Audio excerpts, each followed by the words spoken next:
35 heures, enfin vous êtes très anti-35 heures, mais est-ce que c'est vraiment la mesure la plus urgente à prendre? Écoutez, madame, je vais vous dire une chose.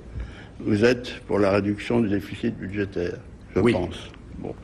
Les 35 heures coûtent chaque année au budget 25 milliards d'euros, qui se répercutent chaque année parce que c'est éternel. Quand on investit et qu'on emprunte, on emprunte pour 1 an, pour 2 ans. Là, c'est pour l'éternité. Alors, pendant l'éternité, vous allez dépenser 25 milliards d'euros par an pour rien, pour ne pas travailler, avec en plus tous les avantages sociaux que l'on donne, que l'État donne, qui sont pas loin de 30 ou 35 milliards d'euros, alors qu'on est en déficit total. Et que pour ça, on emprunte pour du fonctionnement, c'est une horreur. Monsieur Dassault, c'est 25 milliards de coûts, ce sont des exonérations de charges dont les entreprises sont très contentes de bénéficier. On a besoin avec 35 heures. Si on supprimait l'horaire légal, par exemple, les entreprises pourraient choisir et les heures supplémentaires ne seraient pas augmentées. Mais aujourd'hui, les entreprises reçoivent en compensation, c'est vrai, et ils veulent le garder, mais parce qu'on garde ces 35 heures qui sont une horreur.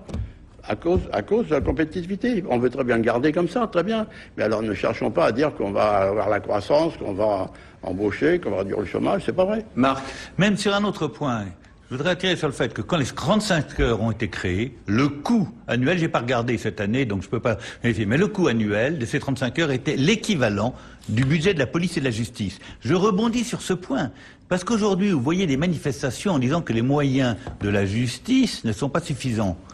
En fin de compte, il faut savoir que la société française a fait le choix, ou les dirigeants ont fait pour elle le choix, d'avoir les 35 heures au lieu de doubler le budget de la police et de la justice. Nous aurions une autre France, économiquement et politiquement, si nous n'avions pas fait un choix aussi désastreux. Donc en dehors même du domaine économique, les conséquences politiques d'équilibre sur la société ont été fondamentales. Que des personnes qui ont pu prôner ce système puissent encore demander à diriger le pays, ça prouve l'inconscience de nos concitoyens. L'inconscience des socialistes. Et de nos concitoyens qui acceptent les concitoyens disent bon, on travaille moins, c'est très bien.